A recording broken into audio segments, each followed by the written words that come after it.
We're going to look at why brands die.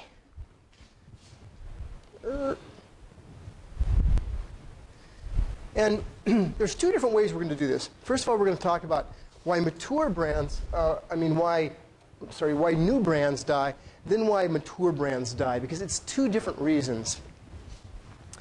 And new brands, the answer is actually pretty simple for new brands. It's actually pretty simple for new brands. But what I'll do is I'm going to ask you to think of some brands, or I'm going to ask you to think of some things in a little bit, and we're going to come back to that. But in the meantime, I'm going to talk about some things about why new brands die.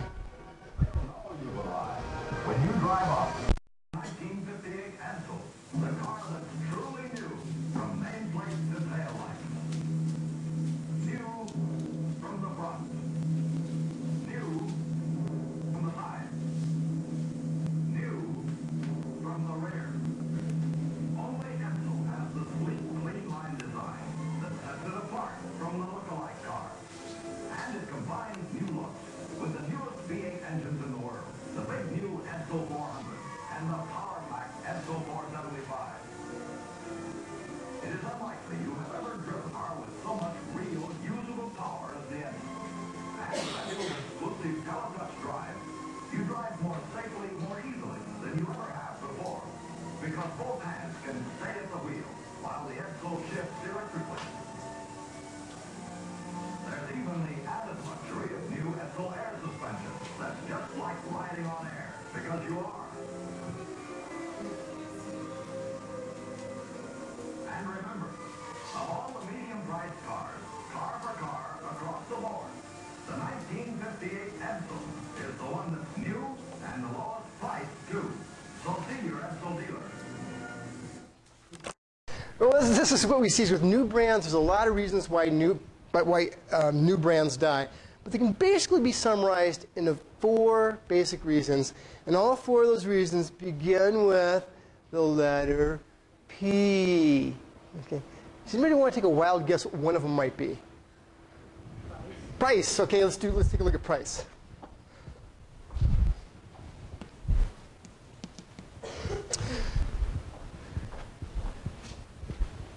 Does anybody have any idea what this is right here?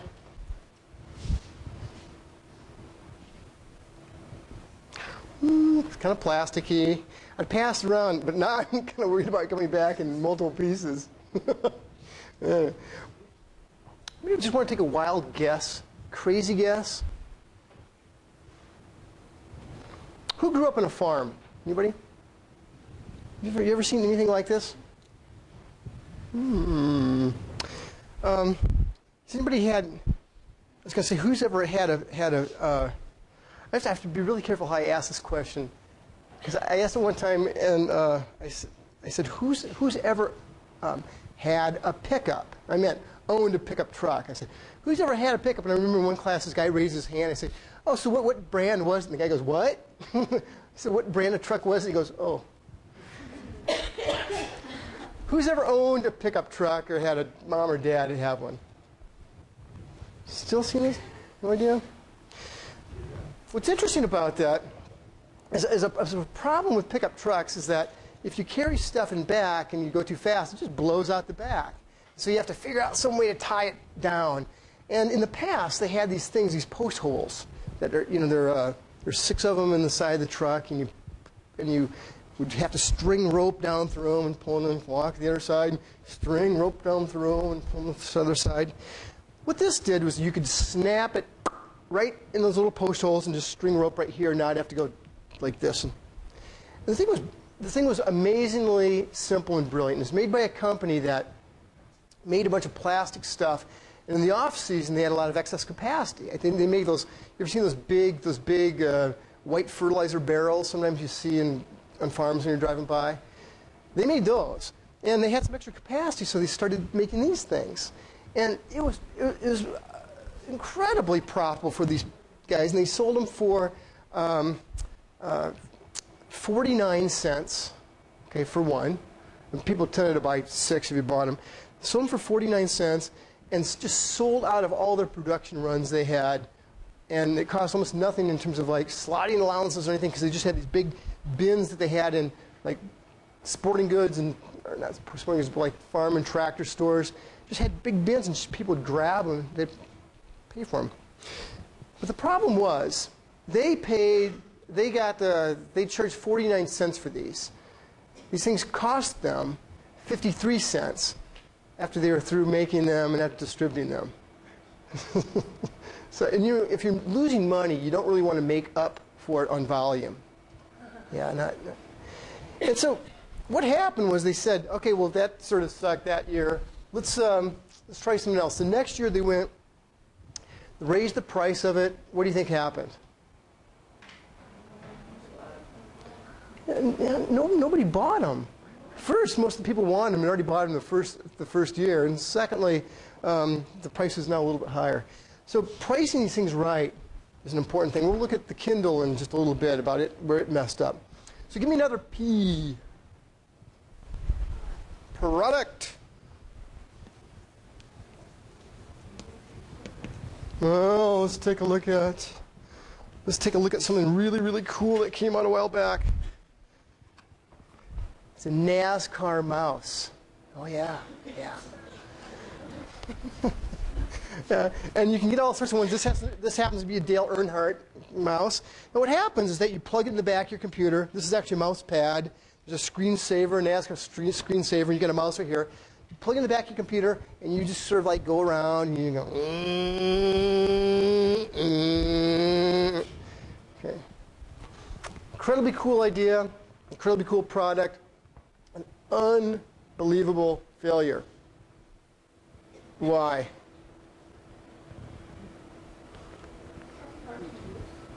No, it's actually quite easy to use. It's actually almost the same size.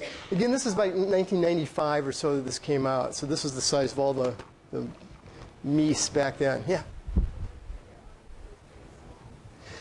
Yeah, there's a huge NASCAR crowd. It's just that there's not a big computer crowd. Okay, this is back in 1995. They weren't the innovators for this. Yeah. People were extremely annoyed by that sound. Yeah, it doesn't make the sound. I made the sound.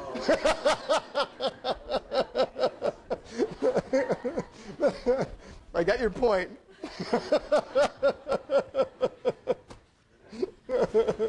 So it definitely went to the wrong target market, because back then these weren't people who were buying computers all the time. They didn't have it all, so you ended up having just all these things left. And this is right after. Shortly after Dale Earnhardt, he had a fatal accident, and I remember asking somebody one time, well, why do you think this failed? And he goes, because it made your computer crash. It was kind of gallows humor, but I thought it was pretty clever. So what would be a sort of product that would work a little bit better for this market if it's not computer mouses? Anybody? Seat covers for your cars? Beer koozies. Beer koozies. Yeah, very good, very good. And this very successful product, these were fishing lures. Yeah, I think it's also a Dale Earnhardt fishing lure. So I mean, he's everywhere. He's kind of omnipresent. Okay, what's another P? Yeah, promotion. Now, this falls. I was doing something a while back with a company in Australia, and it's on another project, and I happened to come in and get involved with this not formally, but informally, because they wanted to tell me why this product failed, and they wanted to get my ideas about it. This was a cereal that was intended for like extreme sports people. It's mainly marketed down in Australia. The brand's called Uncle Toby's. And it was really about the coolest cereal you could imagine, because it had this high in protein, it had lots of vitamins and stuff, it was healthy, and it tasted good, and the box looked something like this.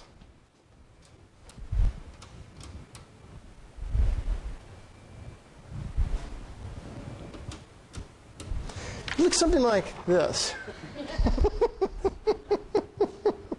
Oh, well, I think we can change the look. Is there an extra?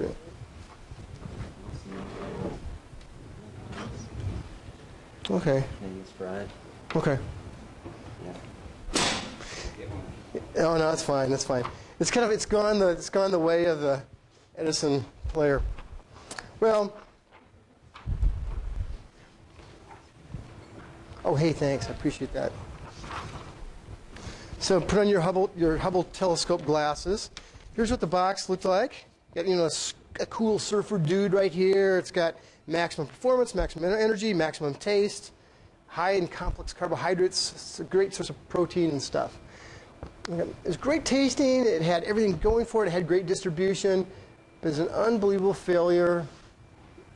Why would you guess? Yeah. Name. Yeah, what? That's interesting because I actually took one of my I took one of the people in my lab with me to Australia too, and I remember saying, "That's just a crazy name. What's that mean? What's that supposed to stand for?" He goes, "Energy." I'm like, "Oh yeah, got it." Why do you? Other than the dorky name, why do you think it failed? I mean, isn't that just the perfect cereal? I mean, you'd want something that tasted good, that's pretty healthy. I mean, it's a little expensive, but any just wild guesses why something like this would miss the mark? Yeah. Cereal's not exactly something that's like quick and easy to like get together. I mean, if you're like an extreme sports person, you're on the go always, like a bar. Yeah. Well, and also the other thing was that these guys don't get up in the morning and eat cereal. I mean, they're staying in bed till the sun's high. So what happened in some retrospective research was found that the very few of them tend to eat cereal. So as a result, or few of them tend to eat breakfast. Yeah, so it was not good. And then last, that missing P that we can never remember. Yeah, place. We'll take a look at that. We'll take a look at that in a second. So there's product problems and glue traps. How many people have had problems with mice in a home or apartment before? How'd you get rid of them? What's that? Glue traps? Live traps. Snap traps? Yeah. Yeah. I mean, man, it is instantaneous. Yeah, that's right. How else? About a mountain lion? Okay. Well, these glue traps are something when they came out was really, really neat. And but the problem ended up being, you know what these things are, right? It's a little mouse is kind of going around. Instead of like having something go cut and it's like this, he puts his foot in the glue trap. He kind of goes, "Oh man!" And he starves to death. Yeah, that's right. People think these are so humane. It's like, really? Like, and so they ended up being somewhat of a problem for some reason, and we weren't really sure why. And it became clear to me once. I'd been sent a bunch of these things. I don't know if they thought I was going to talk about it in class or whatever, but anyway, I was sent these things. I had them sitting on the side of the desk, and one of the guys in the lab, he was an undergraduate at the time, goes, "Oh man," he says, "we got a bunch of those in the apartment." I said, "Oh really?" I said, "Do they work?" And he goes, "Oh," he said, "Here's the problem we had." He said, we were having a problem with the mouse, and so we put it in the kitchen. And he said, my roommate and we're with our girlfriends watching TV, and all of a sudden we heard this sound that was like this.